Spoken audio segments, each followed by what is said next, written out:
Are you dreaming about buying your first home and you don't know where to start? You're wondering about how much you really need to save? Well, you are not alone. In today's video, I'm going to be demystifying one of the most overlooked costs related to the home buying process, and that's closing costs. So let's get started. What is closing costs?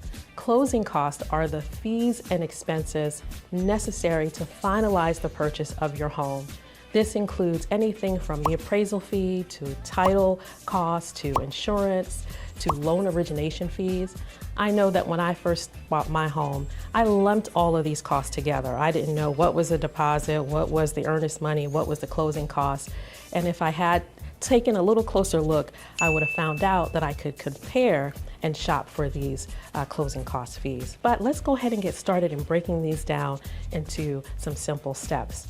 Here I have 3 jars. This very first jar represents your mortgage payment or your mortgage. The second jar represents your down payment. This makes the amount that you're financing a little bit less. It's probably what you're saving for right now. This third jar represents your closing cost.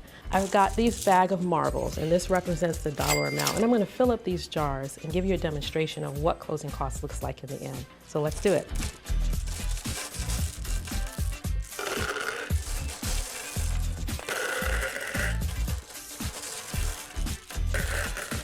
So the bulk of your funds goes into your mortgage loan.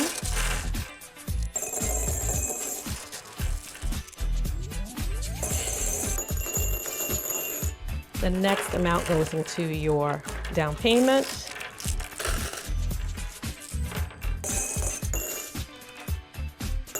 All right, so take a look here. If you notice, you have just a little bit in your closing cost. And even though it's the smallest, it is really essential.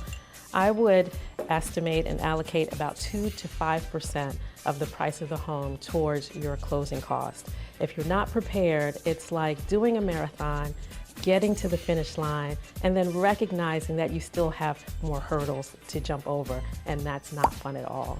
So why is closing cost important? Well, you've got a budget for it along with your down payment. If you don't do that, you'll find yourself getting to closing short of funds and you'll be very unhappy. What you can do is reach out to your preferred lender and get something called a good faith estimate. That's going to give you a clear picture of the total cost of what you need to purchase or finance your home with.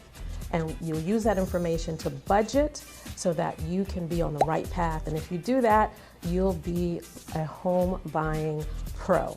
Buying a home is an exciting journey, and understanding the cost is key to a successful process. If you like this and you want more tips, be sure to follow for more. If you have any questions, please reach out. I'm Carolyn Fleary, a Maryland realtor and community guide, serving the amazing people of the state of Maryland.